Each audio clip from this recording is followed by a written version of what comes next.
A 12-year-old boy was thrown off an HOA shuttle and left alone on a highway just because he didn't have a printed permission letter.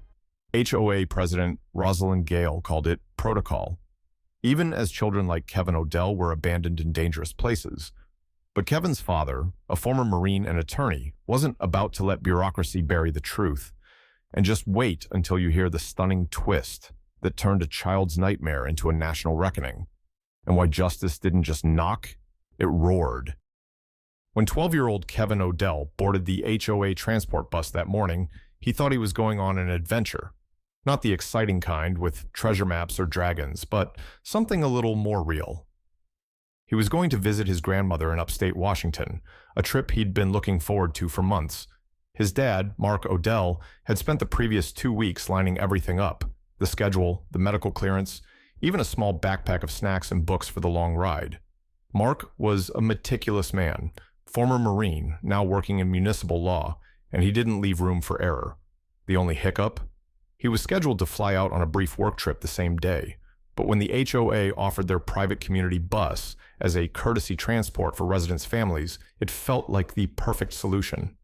They had done this sort of thing before, driving elderly residents to clinics, teens to camp, even pets to vet appointments. Mark confirmed everything twice, then 3 times. He sent the digital authorization letter from Kevin's grandmother to the HOA board and again to the transport coordinator. It was approved, signed, sealed, done. Kevin kissed his dad goodbye that morning, wearing his favorite gray hoodie and clutching a bag of trail mix like it was gold. The HOA shuttle looked clean and professional, its white logo stamped neatly on the side. The driver, a man in his 40s with a clipboard and mirrored sunglasses, barely looked at Kevin. He checked the name, gave a gruff nod, and motioned for the boy to climb aboard. There were only a few other passengers, 2 older women chatting softly in the front and an empty back row. Kevin sat in the middle, earbuds in, watching the pine trees blur by as they rolled onto Interstate 90. 3 hours in, the bus suddenly slowed. Kevin noticed the driver glancing nervously at his mirror. Then came the jarring screech of brakes. The tires screamed against the shoulder of the highway. Without warning, the man stood up, walked straight to Kevin and snapped, "Off! Now!" Kevin blinked. "What?" "I said get off the bus. You don't have a physical copy of the authorization letter." Kevin's heart dropped. "My dad emailed it to you guys, twice, and I showed it on my phone." "That's not protocol. You're not in compliance," the driver muttered. "We're not liable. Off." It wasn't a discussion. Kevin barely had time to grab his backpack before he was escorted, shoved down the steps and onto the shoulder of I-90.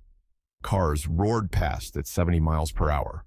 Dust whipped at his legs, and just like that, the white HOA bus pulled away, disappearing down the highway, leaving a 12-year-old boy standing alone in the middle of nowhere. No phone.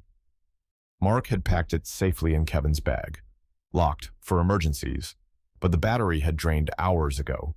No food. The trail mix had been eaten during the first hour. No jacket, just a hoodie too thin for the evening chill. And no plan, no idea where he was, no understanding of what just happened. Kevin didn't cry, not right away. He stood frozen, staring at the horizon as the wind howled past, gripping his backpack with numb fingers. His adventure had turned into a nightmare, and no one from the HOA was answering the phone. Kevin didn't know how long he walked. He remembered the sun dipping low, the wind picking up, and the strange, hollow silence of the empty highway around him. His legs burned, his feet hurt. Cars passed, dozens of them, but none stopped. He knew not to flag down strangers, not to talk to anyone. His dad had taught him that. But even courage has limits when you're 12 and completely alone. Eventually, just before the horizon swallowed the last of the daylight, Kevin saw it. A gas station. Faded neon lights flickered above the dusty storefront like a lifeline in a storm. He walked in, trembling, and tried to sound brave when he asked the man behind the counter if he could use the phone. The man looked at him with suspicion first, then concern. Something in Kevin's face must have said, "This kid isn't pretending." He handed over the landline. Kevin dialed the only number he knew by heart. Mark Odell was at an airport hotel in Sacramento when the call came in. Unknown number, landline. He almost didn't answer. Hello? There was a pause, then a voice, small, broken, barely more than a whisper. Dad, it's me. It's Kevin. Mark shot to his feet. Kevin, where are you? What happened? His son's voice cracked. They left me, Dad. The bus. He made me get off. He just drove away. I'm at some gas station now. I don't know where I am. It's dark. There are people outside. I don't know if they're good or bad. Mark's body went cold. That call would replay in his mind for years to come. Every word, every breath. The sound of his child holding back tears, trying to be strong. It shattered something in him. He was a man trained for war, a former Marine with service ribbons and scars to match. But no battlefield had ever made him feel this helpless. No mission had ever hollowed him out like this. He didn't think. He didn't wait. He didn't even tell the hotel clerk he was checking out. He just grabbed his keys, gunned the engine of the rental SUV, and tore out of the parking lot like a man possessed. The GPS said it was nearly 5 hours away, but Mark knew he'd make it in 4. Every mile was fueled by fury. His hands clenched the wheel so tight, his knuckles bled white. His mind raced. How? Why? Who authorized this? He called the HOA emergency line. No answer. He called again. Then again. Voicemail. Then he called the HOA's legal office. A man with a voice like butter and ice answered. I'm sorry, Mr. Odell. Due to internal transport protocols, we cannot. You left a 12-year-old child on the side of a goddamn highway. Sir, I'm not authorized to speak about the specifics of this matter.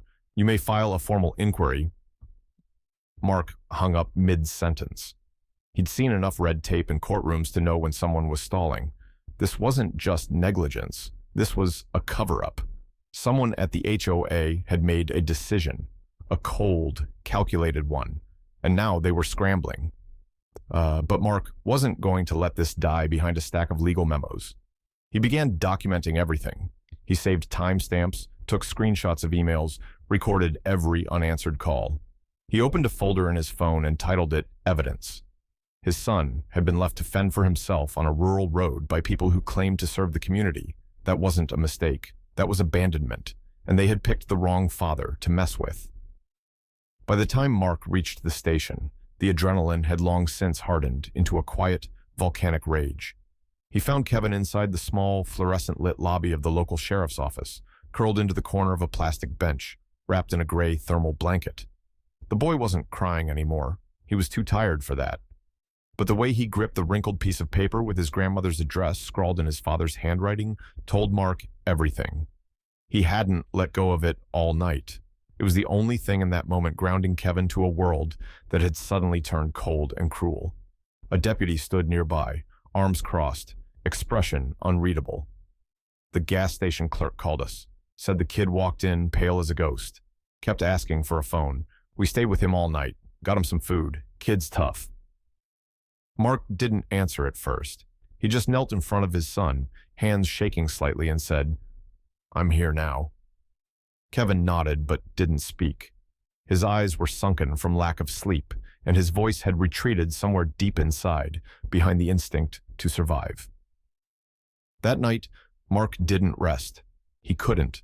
While Kevin finally drifted into a fitful sleep in a motel bed beside him, Mark sat in the dim light, staring at his laptop. Something inside him had shifted. Grief had passed. Panic was gone. All that remained was purpose. At 6:14 a.m., he filed a formal lawsuit against the HOA. Personal injury, negligent endangerment of a minor, gross misconduct. He didn't need to wait for a consultation. He was the consultation. Years in litigation had taught him how to fight bureaucracies, and this time it was personal. He made calls to the HOA office, to the HOA board, to the transport coordinator. Nothing. No one answered. So he called the Department of Transportation, then the Office of Child Protective Services. Then he contacted a private investigator he'd worked with before, a woman named Dee Carter, who specialized in policy fraud and protocol violations.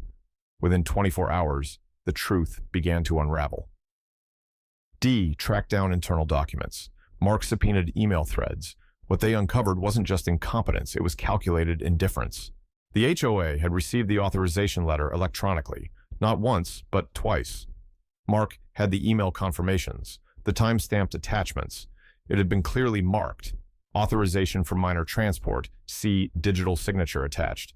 But the HOA transport coordinator, a mid-level bureaucrat named Walter Griggs, had flagged the file as non-compliant because it wasn't printed on physical paper. That was the technicality.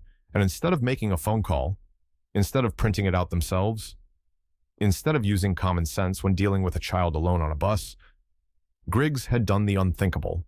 He gave the order to remove Kevin from the route. The driver had followed protocol. It was all there in the logbook. Child removed due to improper documentation. Per manager directive. No concern for safety. No emergency call. No contact with the parent. Just a single line in a manifest, like Kevin was cargo, returned to sender. Mark stared at the screen, jaw locked so tight his molars ached. He was no longer surprised. He was focused, laser sharp. He had all he needed. The HOA hadn't just failed. They'd made a choice, and now they were going to pay for it. What began as a father's desperate quest for answers soon turned into something far darker than Mark had anticipated. Once he gained access to the internal email server through legal subpoena, he didn't just find negligence, he found intent. Buried in chains of back-and-forth correspondence between HOA board members were phrases that made his stomach twist. Trial period for stricter ID enforcement begins this week. Let's monitor outcomes, especially with unaccompanied minors. Reducing liability exposure starts with tighter screening, no paper copy, no ride. And the worst of them all, we need to start treating non-compliant minors like adults, no exceptions. Otherwise, what's the point of the policy? They weren't talking about protocols or passenger safety. They were talking about costs. One thread, dated 2 weeks before Kevin was abandoned on the side of the interstate, explicitly referenced a budget report where transportation expenditures were flagged as unsustainable. The board president, Rosalind Gale, had responded with cold precision. Recommend firm enforcement of compliance-only boardings. We need a visible standard. A single case will clarify expectations for parents. Mark froze when he read that line. A single case. Kevin wasn't just a victim of neglect. He had been deliberately used to set an example. He became a test subject for a brutal experiment in paper-first accountability, an experiment designed to protect the HOA's budget, not its people. And the test had been administered without warning, without safeguards, and with total disregard for human consequence. But it got worse. When Mark cross-referenced archived complaints, hundreds of them, disorganized and intentionally difficult to search, he found at least 4 nearly identical incidents within the last 6 months. Children removed from buses, elderly riders denied service over clerical issues. Each filed complaint was marked as resolved internally or dismissed due to non-compliance. There had been whispers, parents who felt uneasy but didn't want to stir trouble, a neighbor whose autistic son was nearly left behind at a shopping center, an elderly resident who was dropped off 3 miles from her clinic because her new insurance form hadn't printed correctly, all ignored, all buried. It was a system not of incompetence, but of willful cruelty disguised as efficiency. Then came the whistleblower, an anonymous driver. Mark never got his name. Only a scrambled voice message forwarded from a reporter confirmed everything. They tell us to remove anyone who doesn't meet documentation, no matter the age. We push back, we're threatened with termination. You think we like leaving kids out there? I lost sleep over what happened to that boy, but they make it sound like protocol is law. The man said he couldn't go public. He had a mortgage, a family, but he gave Mark the names of 2 other drivers who had been reprimanded for leniency. Mark felt sick. These weren't isolated mistakes. They were policy written by people who never had to look a scared child in the eye. People who thought paper mattered more than people. People who hid behind layers of bureaucracy and weaponized protocol like a blade. And Mark knew, in that moment, what had to happen next. Exposure. Not just in court, but in the court of public opinion. He wasn't fighting one bad decision anymore. He was fighting a machine designed to crush anyone who didn't fit neatly into a checkbox. And Kevin, his son, had simply been the first to bleed in plain view. Mark filed the lawsuit in district court with the precision of a man who'd been preparing for war. But he didn't go in alone. Within a week of Kevin's story making its way through whispers and back channels, two more families came forward. Their experiences mirrored his. Children removed from HOA-sponsored transport over paperwork, technicalities, left in vulnerable places, shaken and confused. One girl had been left outside a strip mall an hour from home. Another boy was forced off the shuttle mid-route and told to wait for someone to pick him up. No adult supervision, no emergency contact. Just abandoned because of policy. Mark reached out. They responded. Together, they filed a joint suit, Odell et al. Versus Eastlake Pines HOA, alleging systematic negligence, endangerment, and reckless disregard for child safety. And then something changed. The media got wind of it. First, it was a small local station, then a regional affiliate. And suddenly, Mark was watching his own son's story play on national news. Photos of Kevin at the sheriff's station, grainy clips from gas station security footage, interview requests poured in. Advocacy groups joined the fray. Hashtag spread.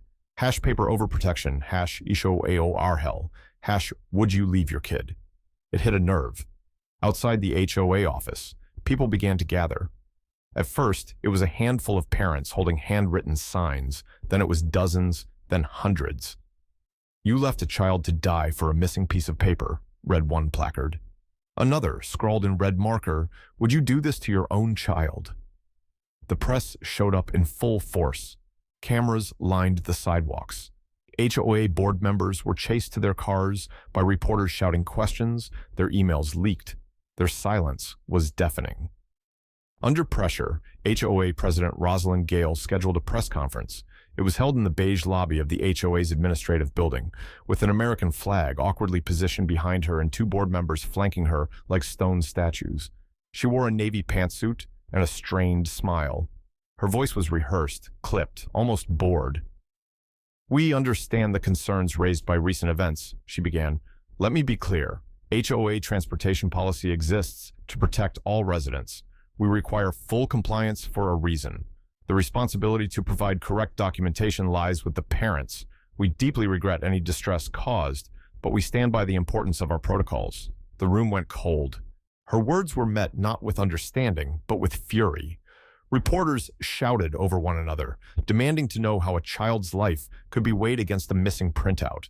Parents booed from the back of the room. A woman in the front row, one of the other mothers from the lawsuit, stood up and called out, "If it were your child, would protocol still come first?" Rosalind didn't answer. The footage aired that night on national television. Social media erupted. Commentators across the spectrum condemned the HOA's cold detachment. Celebrities tweeted support for Kevin and the other children. A city council member called for an emergency audit. Civil rights groups called for resignations. Rosalind Gale had intended the press conference to quell the flames. Instead, it poured gasoline on the fire. The courtroom was packed. Journalists lined the rear wall, their cameras waiting to capture the moment. Parents, activists, and residents of the Eastlake Pines community filled every bench. The air was heavy with anticipation, as if the entire room was holding its breath. Judge Helen Ramirez presided with a firm presence. Known for her no-nonsense approach and sharp legal mind, she had seen her share of bureaucracy run amok, but even she seemed visibly disturbed as she reviewed the evidence. Exhibit C was a video, time-stamped and verified, retrieved from the interior bus camera. It showed the moment Kevin Odell was told to gather his things, stand up, and walk down the steps of the HOA shuttle. He was alone. The door opened onto the shoulder of I-90, traffic blurring in the background. There was no stop sign, no designated drop-off zone, just asphalt, noise, and wilderness. The 12-year-old looked back once, confusion etched across his face, then stepped onto the gravel. The bus door hissed closed behind him and pulled away. Kevin stood motionless for several seconds, backpack clutched tightly to his chest, and then began to walk, slowly, toward nothing. The room was silent. Judge Ramirez leaned forward, adjusted her glasses, and pressed pause. Her voice, when she spoke, carried more weight than the gavel ever could. "This," she gestured toward the screen, "is not a clerical oversight. This is not a paperwork discrepancy. This is criminal neglect. This is reckless endangerment. This is the deliberate abandonment of a child by an organization entrusted with his safety." No one in the room moved. Her words cut through every layer of legal language, every excuse the HOA had tried to shield itself behind. This wasn't about forms. It was about human decency and the cold, institutional decision to disregard it. Judge Ramirez turned her attention to the defendants. Rosalind Gale sat at the defense table in a tailored gray suit, her expression unreadable. Beside her were two other board members, Thomas Henley, who had co-authored the policy memo, and Linda Sayers, who had signed off on enforcement procedures. All three stared straight ahead, but their silence no longer held the power it once did. The court finds sufficient evidence to proceed with criminal charges, Ramirez declared. Rosalind Gale, Thomas Henley, and Linda Sayers, you are hereby charged with felony child endangerment, willful misconduct, and negligent abuse of authority in the execution of a public-facing duty. Bail is set. You will surrender your passports and remain within jurisdictional limits until further proceedings. There was no applause, just a collective exhale, a release of tension that had bound the room for weeks. Then the judge turned her attention to the man seated near the witness stand, Alan Brewer, the bus driver. He stood when acknowledged. Mr. Brewer, Ramirez said, you followed a direct order from your employer. You reported the incident, you cooperated with investigators, and most importantly, you have agreed to testify truthfully under oath. This court recognizes your actions and does not find you criminally liable. Alan nodded, emotion in his eyes. It was clear he had carried the weight of that decision every day since. As the defendants were escorted from the courtroom, a murmur rose among the crowd, not of celebration, but of relief. Justice, long stalled behind walls of policy and protocol, had finally stepped into the light. The courtroom had fallen silent once more. Kevin Odell took the stand slowly, wearing a navy blue blazer that didn't quite fit his small frame. His hands gripped the edge of the wooden railing as he sat down. His feet didn't reach the floor. The microphone had to be lowered. The bailiff gave him a soft nod of encouragement, but Kevin didn't look at him. He looked straight ahead, at the woman seated behind the defense table, Rosalind Gale. His eyes didn't flinch. Judge Ramirez leaned forward. Kevin, do you feel ready to speak? The boy nodded.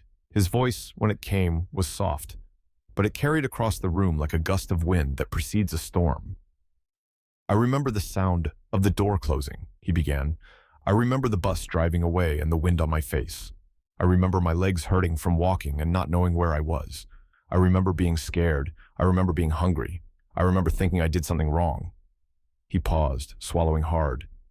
I didn't know what I had done. I thought maybe I forgot something, that I wasn't good enough. That's what it felt like.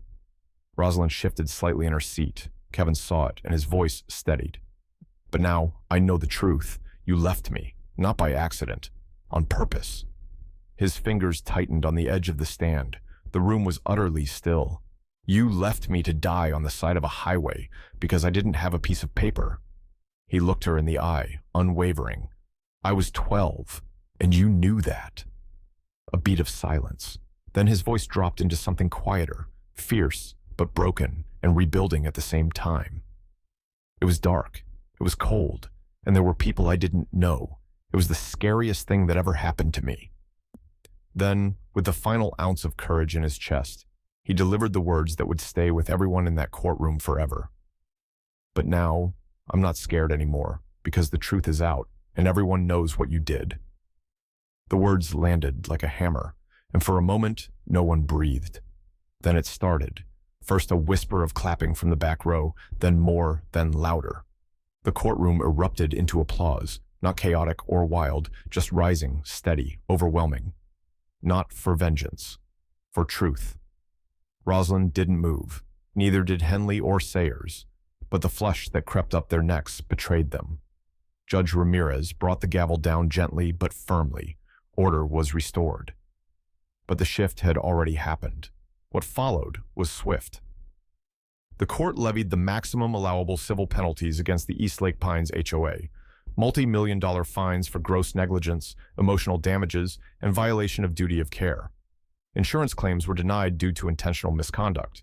Individually, each board member named in the suit was held personally liable. Their homes were placed under lien, their bank accounts frozen, their investment portfolios seized pending restitution.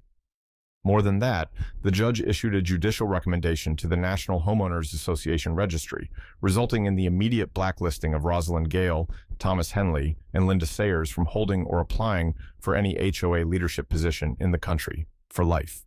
Their reputations were shredded, their influence gone. For Kevin, it wasn't about revenge. It was about being heard, being seen. And as he stepped down from the witness stand, his father waiting with open arms, Kevin Odell walked not as a victim, but as the boy who stood up and spoke when the world needed to listen. In the months that followed the trial, Mark Odell didn't return to his old life. He couldn't. Not after what had happened.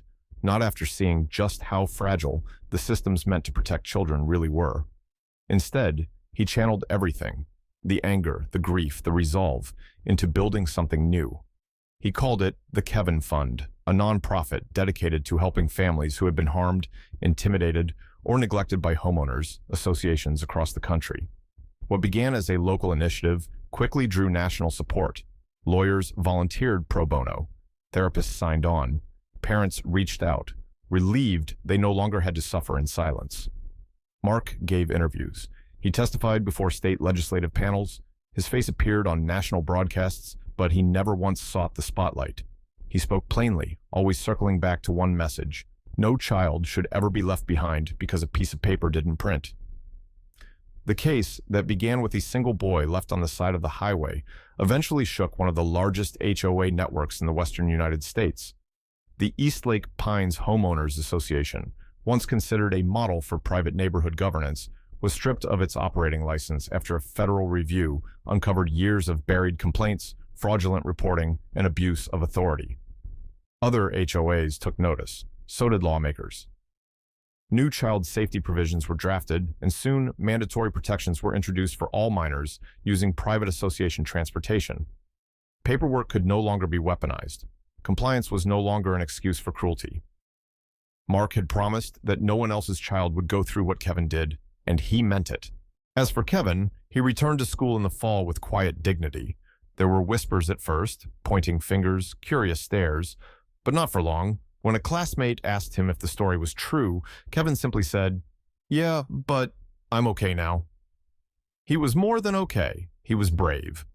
Teachers noticed he sat a little taller. He spoke up more. He didn't shrink back when adults raised their voices, because he had learned at just 12 years old that silence doesn't protect you. Truth does. For Rosalind Gale, the world looked very different now. She had once walked into boardrooms with confidence, her words carrying weight, her policies enforced without question.